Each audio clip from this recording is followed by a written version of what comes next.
Uh-oh. And if you're learning to kayak, I know you can identify with that scene right there. That was Austin Wallace coming into an eddy, and for no apparent reason whatsoever, he is now upside down, taking river water up the nose and wondering, number one, does he really enjoy kayaking? And number two, why did that just happen? The long and short of it is, he needs to work on his edge control, and that is basically the concept of keeping your upstream edge up. Yeah! Hello everyone, Pete here with the River Kings. I'm in my brand new Alpha 75. Never seen the water. I wanted to get on the water to do this little demonstration, but I got kids in school. My schedule didn't allow it. So here I am sitting in the yard, but I think we can learn some things anyway. Today we're talking about edge control, and what is edge control? That is controlling the balance of left and right attitude of your kayak. And this is controlled with the hips and the knees. You can kind of make your kayak do things. Another term you'll hear people say is lean. I'll say lean left or lean right all the time. Leaning is your body, and you do a lean to adjust the balance of your kayak. So leaning and edging are different but intertwined. Sometimes you lean without edging, sometimes you edge without leaning. The center line of the kayak is the line that bisects the kayak left and right and the paddler's body. Think of your belly button as the center line. So when you're edging, you can edge but maintain balance without leaning over that center line. Sometimes you need to do that. Also, sometimes you need to lean your body without edging your kayak. There's times you need to do that as well. But most of the time it's a combination of the two. Normally we edge a boat so that water can rush under the boat without grabbing that edge and flipping. If water's hitting from this side and I don't edge, it's gonna pile up, start forcing it. I'm gonna lean that way to look real silly, and then I'm gonna flip. Happens every time. Careful. So when water's coming in from my left side, I need to pick up my left knee, curl the side of my body a little bit, and edge that boat and let the water pass under it. Real easy to do while you're on the water. If the water's really hitting me from the side hard, I may have to lean while I edge to adjust the balance. As the force hits, my body must be leaned so that I'm balanced against that force, which is going to be trying to flip me. That's the overview. Let's go to the video and I'll show you a bunch of examples, mostly of how not to do it, and then some of how it worked out pretty good. So let's hit the video. In the first two clips, Adam and Austin here both hit this side cut that piles up on the right edge, dropping that edge. In both cases they recovered, but if they could keep that edge up it would be better. And then you see Jerry in an eddy, and the eddy itself represents the flow. And there's Pete lifting the edge, and then again he maintains his edge on down through the rapid. Again there, and again the last side cut there. Each time lifting that upstream edge, and he just breezes right through. And here you see clearly there's going to be a side cut on the left side, so as I get there, lift that edge. And as I come down through here, I didn't lift my edge here, and it tried to grab, but I knew I better fix it before that, so a little recovery there. And eddies are different but the same. When you get up to flow with the river, any stopped water that you come into represents the flow, because it is what is going to be acting on your kayak. And so you see Jerry coming into the eddy there, he has to treat that as upstream water. Now there's no question about which side the water's coming from here, which means I will have to lean a little more than normal, not just edging, and that locks me in that side serve. A little side note is that you need to keep your paddle on the downstream side of your boat when you're doing this. If you put your paddle on the upstream side, as Jerry demonstrates here, you're actually creating a sail underwater to help you flip. So the downward push on his edge and the upward push on his right side is causing the window shading effect there. He's gonna flip, but don't worry, that same force will help you roll. And here we have again Jerry, the same wave, paddle into water again, he's a goner. He's gonna have the same effect happen to his boat. But remember, if you're in the water upside down, if you flipped with the current on your left, you need to do a right-sided roll. If you flip in a side surf with the current on your right, you need to do a left-sided roll. That way you're not fighting that force, you're actually using it to your benefit. And now I want to introduce a new term called edge transfer. In other words, we're just going to change which side of the boat we're edging up.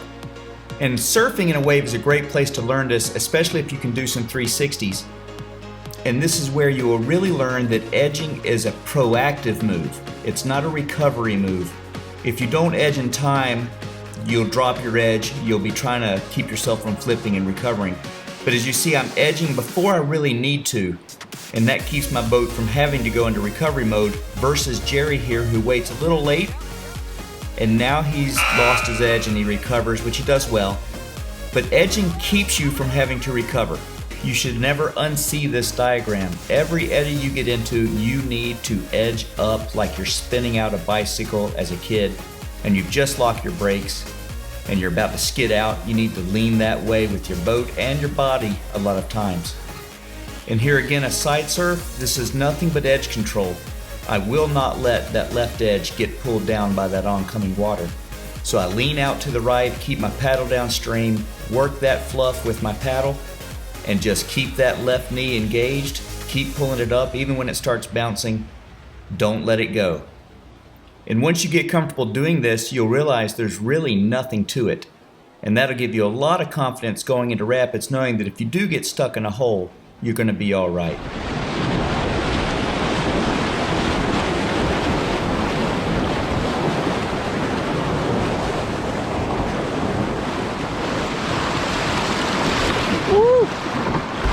Now right here, I've lost it. I dipped a right edge. I wasn't paying attention. My right paddle is in the water, upstream edge. I should be doomed. And what you'll see is I switch from trying to control that edge and I go straight into a full-on brace by leaning down into the water and curling the right side of my body and hoping for the best. Underwater, I start feathering my blade and I find a little green water that helps me get up. And sometimes people ask, how did you not flip there? And the only answer I can give them sometimes is, I'm not sure. But what I do know is that I'm relying on kayaking fundamentals that are always true. For example, right there, that should be it. I've not only dropped my edge, I've pretty much buried it.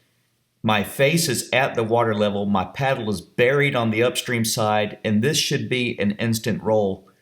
But I do start feathering my blade underwater and find a little something that gives me purchase to try to keep my brace going. In which case I also lean into the brace with my body, make that right side of my body the curled up C, and I hope for the best. Use the force, Hope. Remember, the force will be with you, always.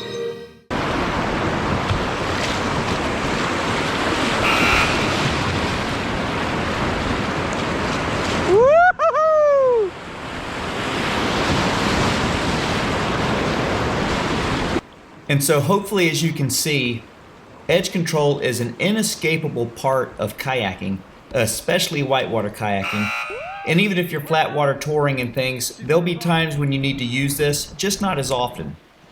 But when you do need to use it, it's a skill you need to have had developed already. There's no better way to do that than get in holes and surf on purpose. As you see Jerry doing that, he's really working on his edge control and hole surfing, because he's going to want to be able to do that in really big stuff sooner or later and not have it be the first time. The trick to edge control, along with getting in there and practicing, is starting to figure out when to use it before you need to use it. That way we can start becoming proactive paddlers instead of reactive paddlers. And obviously, as you come into a large dynamic eddy like this one, there should be warning bells going off in your brain. Hey, lift your edge. But it could be anything: ferries, boofs, peel outs, rapids with reactionary waves, any kind of side cut, anytime you find yourself not facing forward, anytime you're going from high flow to low flow or low flow to high flow. Just there's not a time in whitewater kayaking when you won't be relying on edge control. So I know what you're thinking.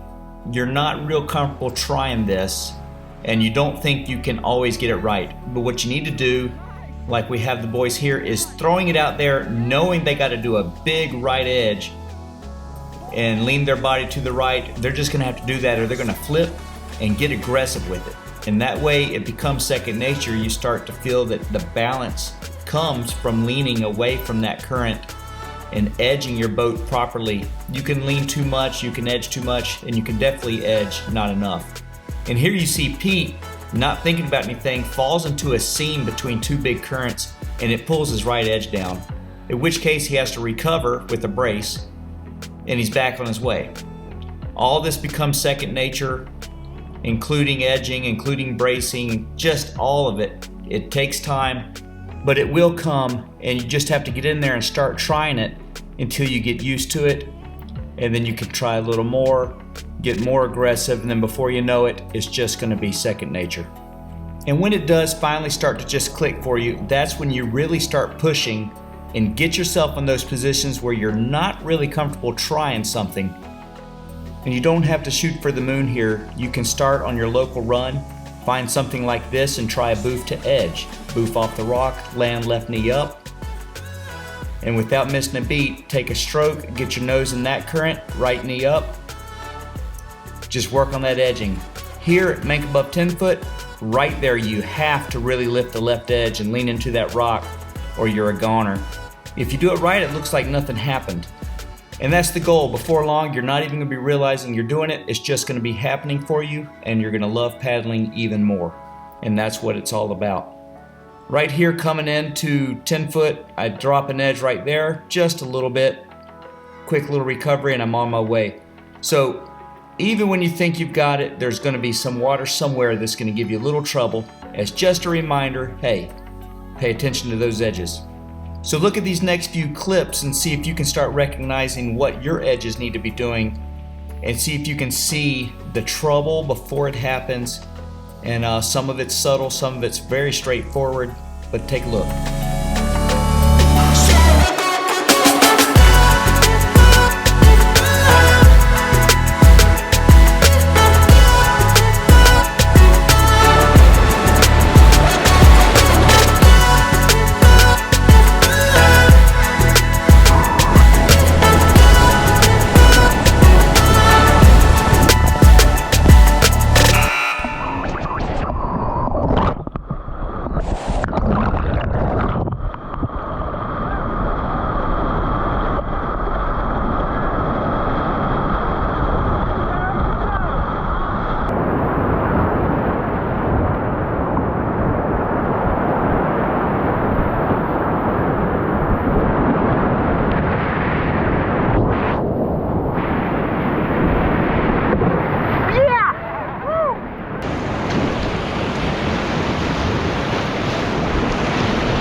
And a fortunate side effect of bad edging is instant feedback. You knew when you did it wrong. You don't have to guess.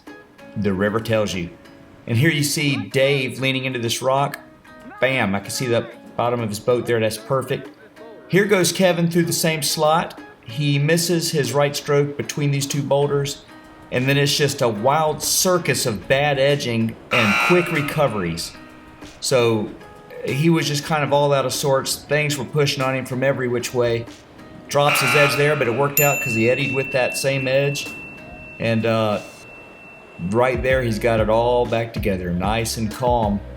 It's like that sometimes. Sometimes you just got to fight through it. But here you go again. Bam. And instant feedback.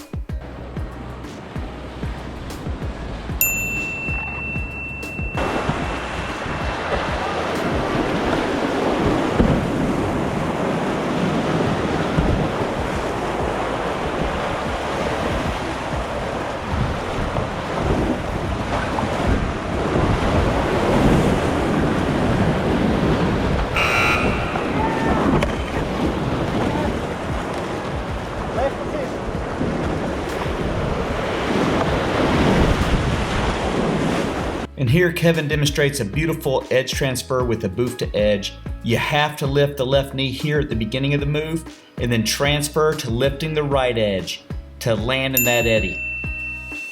Most impressive. Remember, the Force will be with you, always.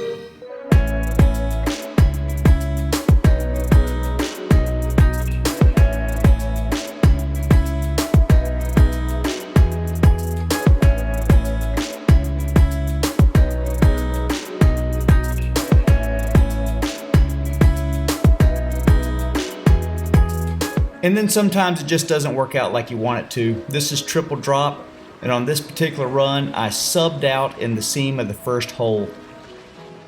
And as you see coming in, I like to nose into this first rapid a little to the right, and this time I just kind of plug it, and deep down I go, get pushed to the left, I'm gonna hit the rock. Use the Force over. And just like that, it's as if nothing happened, and that's what we're trying to do. We're trying to mitigate all the disasters out of your paddling by being proactive. Did not want to hit the wall of that rapid, but it's going to happen from time to time. If you do the right thing, it's not going to be a problem. Just don't relax. Perhaps you're not as strong as you have thought. You got it, Katie. 360! Oh, what a rail slide! And we would all wish to have hero moves like Katie just did, but sometimes we get tired and it just doesn't work out. And then we got to pick up the pieces, figure out what we did, roll up, and just keep trying again. And I hope I've explained this in a way that you can never unsee and in a way that makes sense to you. Every single flip is usually a product of poor edge control. So take what you've learned, go hit your next run, and see if you can make it happen.